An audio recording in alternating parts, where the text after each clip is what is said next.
Ukwa, aka African Breadfruit, one of the most valued and expensive food in Igbo land. Hi my lovelies, welcome back to my channel. So in today's video, I will be showing you how I made this delicious ukwa.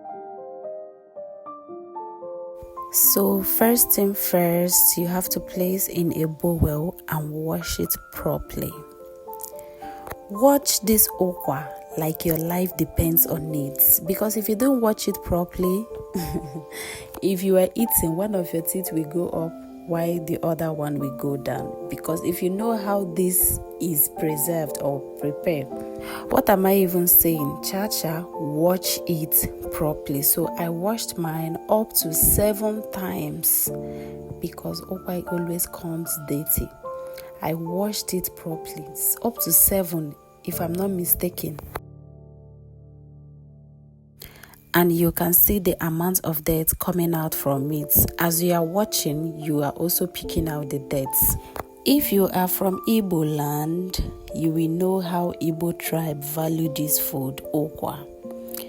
Why the non-Igbos who have tasted this food in the past in one way or the other always conclude that the food is overhyped. If you go to any occasion and they serve you ukwa, just know that you are very special. In our language, we call it nrindo garanya because it is always expensive. There are some seasons when you will buy a cup of ukwa for 1,500 naira. That is to show you how important this ukwa is. And even with that amount, people are still rushing it. Ukwa can be cooked fresh or dried. So today we are cooking fresh ukwa. So right here, I have finished washing it and transferred it into the pot that will be used to cook the ukwa. I spent up to 15 minutes watching this ukwa.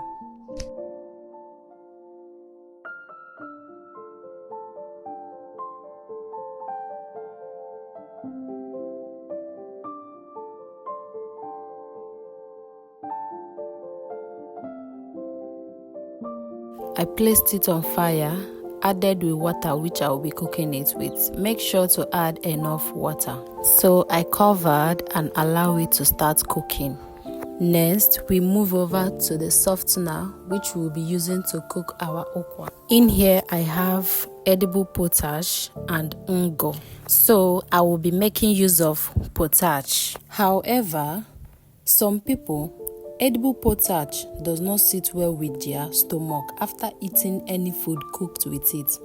They may end up visiting the toilet several times. So, if you know that edible potash does not work well with your body, you can simply go for ungo.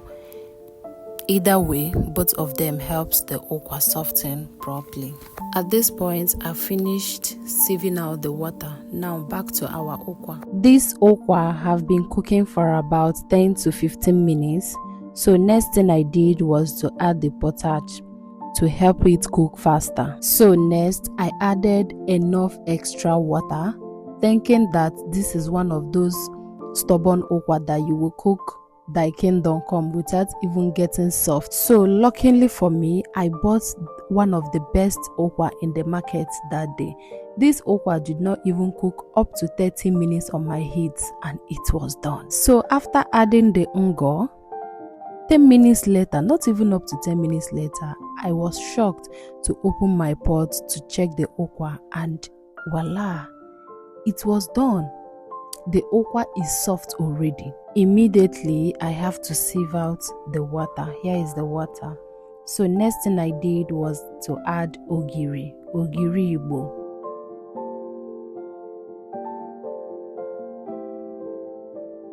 Followed by fresh pepper, seasoning cubes. First, I added a quarter of that seasoning cubes, but later along the video, I added the other half. So I go in with the crayfish, then palm oil, stir properly to combine, cover to cook. So ukwa can be cooked in 2 ways. Some people preferred white ukwa, while some preferred jollof ukwa. So I am making jollof okwa. Assuming you are cooking white okwa, at that first process that the okwa was done, all you need to do was to add only salt and bring it down. Your okwa is ready. So when you are cooking jollof, that's when you will need all these necessary ingredients. Whichever way you cook okwa, it will still come out tasting amazing. So at this point, our okwa is ready. And the next thing I did was to dish it out so that we can enjoy it with my family. Have you liked this video yet? Have you? Please like this video, give it a thumbs up, and remember to subscribe for more Nigerian recipes. So I needed to go extra. I topped it up with peppered fish, and trust me, this really went well with this okwa. So tell me, are you going to recreate this recipe? Do you enjoy the video? Do you have any question you can ask in the comment section? Thank you for watching. Bye.